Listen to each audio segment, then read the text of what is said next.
Pernahkah kamu memperhatikan benda-benda yang ada di rumahmu?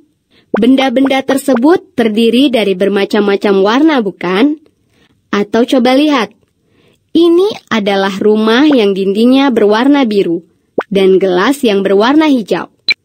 Tentunya warna-warna ini ada karena dicat. Mengapa cat dapat menempel dengan baik pada benda seperti dinding dan gelas ini? Partikel-partikel zat padat dan partikel-partikel zat cair dapat berikatan, sehingga terjadi gaya tarik-menarik. Cat dapat menempel pada dinding rumah dan gelas ini karena antara partikel-partikel cat dan partikel-partikel dinding rumah atau gelas terjadi gaya tarik-menarik. Peristiwa ini disebut adesi. Adesi adalah gaya tarik-menarik antara partikel-partikel yang tidak sejenis. Nah, di dalam gelas atau dinding rumah ini terjadi gaya tarik-menarik antar partikel, sehingga membentuk ikatan yang sangat kuat. Peristiwa ini dinamakan dengan kohesi. Kohesi adalah gaya tarik-menarik antar partikel-partikel yang sejenis. Kohesi yang terjadi dalam zat padat lebih kuat dibandingkan dengan kohesi dalam zat cair. Nah, karena inilah molekul-molekul zat padat lebih sulit dipisahkan dibandingkan dengan molekul zat cair.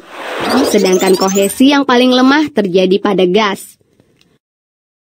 Pernahkah kamu mengamati permukaan raksa dalam termometer? Jika kamu mengamati dengan teliti permukaan raksa terlihat tidak datar, tetapi sedikit melengkung pada bagian raksa yang menempel pada kaca. Ini juga terjadi pada bentuk permukaan air pada tabung reaksi, yaitu terlihat cekung ke bawah. Ini dinamakan dengan meniskus cekung, yaitu adesi lebih besar dibandingkan dengan kohesi. Nah, inilah yang menyebabkan air membasahi dinding kaca.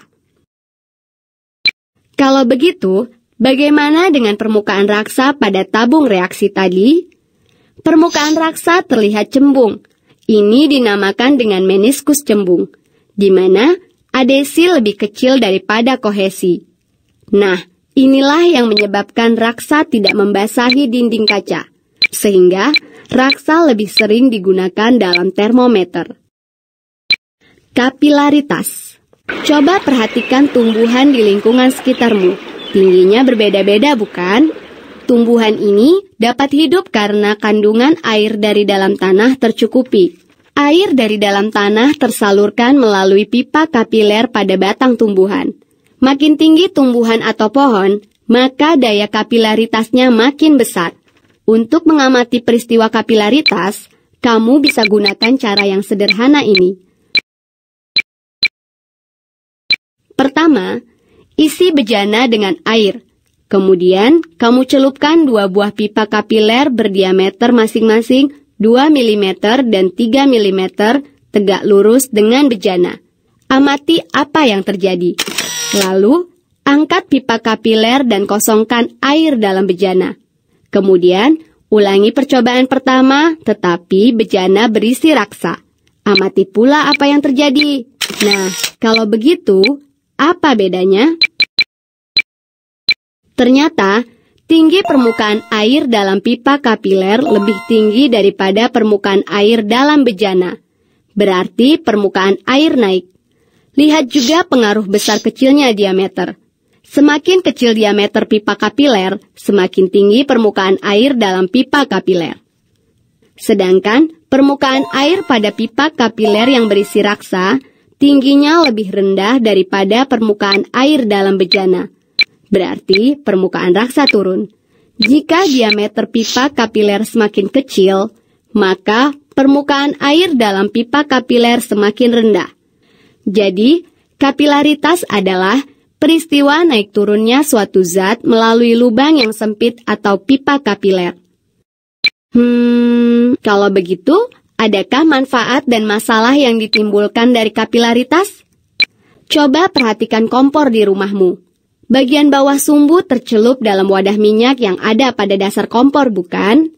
Nah, minyak ini akan terserap naik ke atas melalui sumbu akibat peristiwa kapiler dan membasahi seluruh sumbu.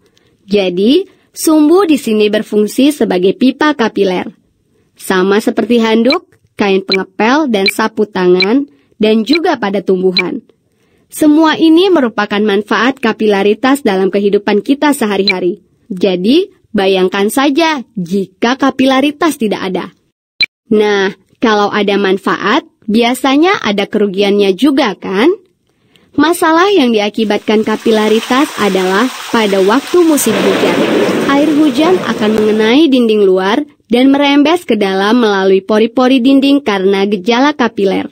Pori-pori pada dinding ini terbentuk karena campuran adukan semen yang tidak tepat atau terlalu banyak air. Jika dinding rumah lembab, tentu tidak sehat bagi penghuninya dan harus diatasi. Untuk mengatasinya, tentunya adukan semen harus tepat. Tegangan permukaan zat cair. Tegangan permukaan zat cair adalah kecenderungan permukaan zat cair untuk menegang sehingga permukaannya ditutupi oleh sebuah lapisan elastik. Untuk memahami tegangan permukaan zat cair ini, mari kita lakukan percobaan ini. Ambillah sebuah jarum jahit yang sedikit kotor atau sedikit berlemak. Lalu, letakkan jarum itu secara horizontal di atas selembar kertas tisu. Secara perlahan, letakkan kertas itu pada permukaan air. Nah, apa yang terjadi? Selang beberapa detik, kamu akan melihat kertas tisu akan tenggelam ke dasar air. Tapi, jarum akan tetap mengapung. Sekarang, coba kamu teteskan sedikit alkohol atau larutan sabun pada air itu.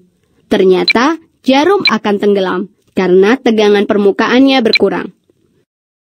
Nah, mengapa terjadi tegangan permukaan? Kita tadi sudah mempelajari tentang gaya kohesi, yaitu gaya tarik-menarik antar partikel-partikel zat yang sejenis.